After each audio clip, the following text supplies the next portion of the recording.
All right, sweets time. Ooh, yeah. Show us the goods. Look at that. That actually looks really good. Yes. What So, have you got? we have gulab jamun Yum. here. We have rashmalai. I love This is a laddu. This is a laddu. milk cake. Yum. This is a pera. These look like, we'd never seen them called this before, but they kind of look like a white milk cake with sort of cardamom and pistachio. Jalebi time. Oh man, I can smell the diabetes. No way I can eat all of that. I'm Arka, an actor and filmmaker with a passion for eating local. I'm taking out some mates from a film I worked on recently to explore some of the unique food and culture that Western Sydney has to offer.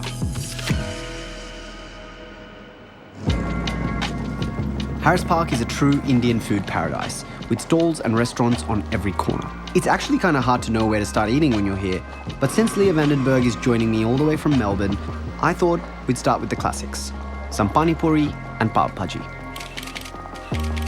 Ah, there you are. Hello, mate. Hello, good to see you. Yeah. So I've already got What have snacks you got waiting for for me? you. How was your flight? Oh my God, good. I slept all the way, so ready for food. Oh, perfect. I love First thing off the Okay, what flight do we is got? pav bhaji, which is my Mumbai God. delight. The pav, you can dip it into the Oh, look at me, really into good. the curry, and then Okay, and I'm wearing white. 1, 2. tangy. Oh my God. Land here. And this is what we get. Arka. Well, welcome to Harris Park. Oh my God, thank you. So have you not been here since here out west? No, I've never been here. This is my first time in Harris Park, mate. This is Straight off the flight, into some Baptism. panipuri, some pav bhaji. Oh. And some Thank tea. you. Thank you. When you got the condensed milk and the malai on top, that's a good tea. Because it's dark as well, so it's karak chai, you know? Cheers to coming back to Western Sydney. Thank you. Love you, Western Sydney. I love you. So what made you want to do here out west? When I got that script, Bina's script, and I saw that the character Oshmita was going to sing in Bengali, Right. That was, yeah, you were like, I that haven't was seen this like, before. I'm done. I'm doing it. I want it. I do it. Because there's something about hearing language, but there's something different about singing a language. Because it's got this, it's like a string to history for people who are hearing it. I can't snack anymore because I need to leave room for dinner. Oh my God, I'm so ready for Are dinner. you excited? Can This you is tell? going to be a big Can you feast. tell? Let's go. Okay. I'm so glad I'm here. Thank you.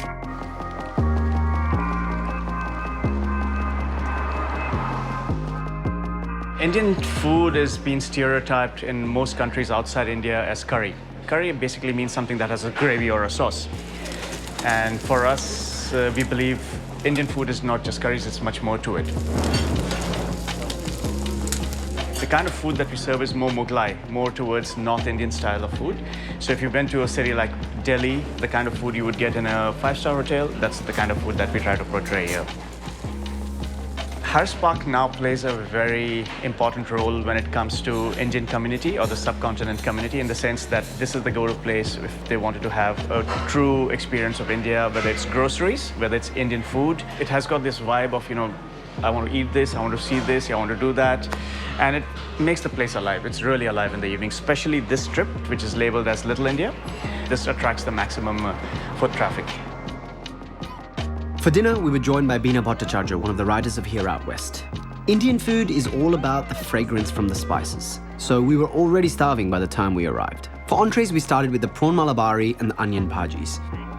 And for the mains, the spicy goat curry, which came highly recommended, a delicious dal, the Delhi-style butter chicken, which is my absolute favorite, the aloo gobi, a classic, lots of garlic naan, and jeera rice, which my mum always says helps digest your food better. So what's your favorite Indian place in Melbourne? Do you have one? I don't, but I would say my dad's cooking. I mean, that's kind of a typical response, isn't it? Yeah, He just has a way of cooking that. His aloo matar, his prawn curry, Right. fish curry. He does this thing with eggplant. I don't know how he does it. It's really yummy. For the longest time, I couldn't eat Indian food out. A, because, you know, in the 90s, it wasn't very interesting. You know, it was very kind of bland and watered down. But I also had this big hang up that I was kind of cheating on my mum's cooking if I ate Indian food out. It's taken me a long time to get over that. Right. And my family used to make fun of butter chicken because they thought it was just a watered down curry for white people. And then now, as an adult, I found that if you get the right butter chicken, it's next level. And I actually enjoy it as a bit of a guilty pleasure. If you know the right place to go and you actually get it spicy, it's actually amazing. I didn't grow up with my dad, so I only met him later on. He was in Fiji for like the first part to like nearly 4. Yeah. And so it was like Fijian, creamy, coconut kind of fish. Right. Lolo, I think it is. It's called Lolo. Yeah, Yummy. And I would be fed by my Fijian nanny. Wow. So there was lots of curries and Fiji-style cooking and lots of seafood. Yeah. Then I went to Brisbane and I lived with my mum. And so then it was, you know, meat and 3 veg. So during that time, you didn't really sort of eat much else? Like, you didn't really broaden your palate? She would take me to Indian restaurants and I would be in search for the roti that I had in Fiji. Because I would get the roti and I would have to smell it to try and... Because as a child too, you know, we remember the biggest sense is the smell. And I'd smell the roti and I could take myself back to Fiji. I live very close to Minto, which has a big Bengali community, but they're more from Bangladesh.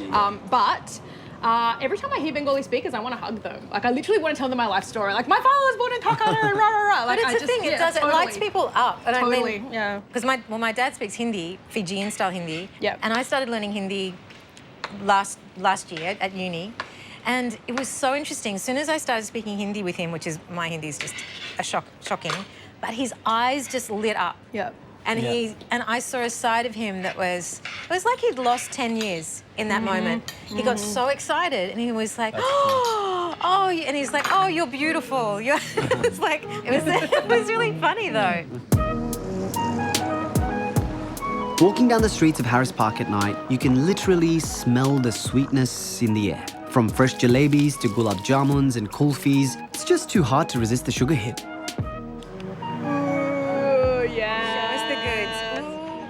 The best smell. Isn't it interesting that we all have different names for the sweets? I know, but we instinctively were like, that's the one.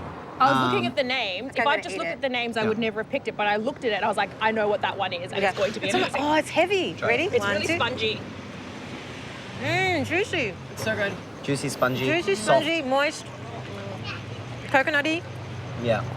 Do you think that's why it's sort of hard to pin down, like being Indian is? Of course, because you're Bangladeshi. I am. And you're Fijian, Indian background. Like right now, you got a sandesh and a jalebi in your hand, so you could be from anywhere. That's right. You know what I mean? I think like that's the thing about being South Asian is that it's so like non-homogenous. You know, you can be from any part of the subcontinent, and it's like you identify with being brown and South Asian, but you don't identify. I can't identify with being Indian, for example, because I'm Bangladeshi. But I can feel identify I have more in common with you, like because we share language, than I would say with a Gujarati. But I would share with them the experience of being brown in Australia. That is still something we could talk about. Growing up in Sydney, like we were always. So I used to be so upset about how quiet things were and like how streets were always dead. Like when I grew up in the 90s in the Ashfield and stuff, it's always dead. But like these are the places that are sort of bringing back or bringing forward that kind of idea of like it feels like you're in Asia, or it feels like there's Chinatowns like that, or Lakemba's like that, or Fairfield's like that. Like parts of Western Sydney. That's the main thing. Foot traffic, and it's lively, and people are out at night, and people are out just hanging out. Like they don't have to be doing anything. Yeah, they can just chat to people. I don't know. It's lovely. Having my parents live in Harris Park over the last few years has really sparked my appreciation for this area. People travel here from all around Sydney to experience the food, the community, and the vibrancy that makes it such a buzzing suburb. So whenever I feel a little jittery with life, I like to come here and grab a snack and just watch the people go by.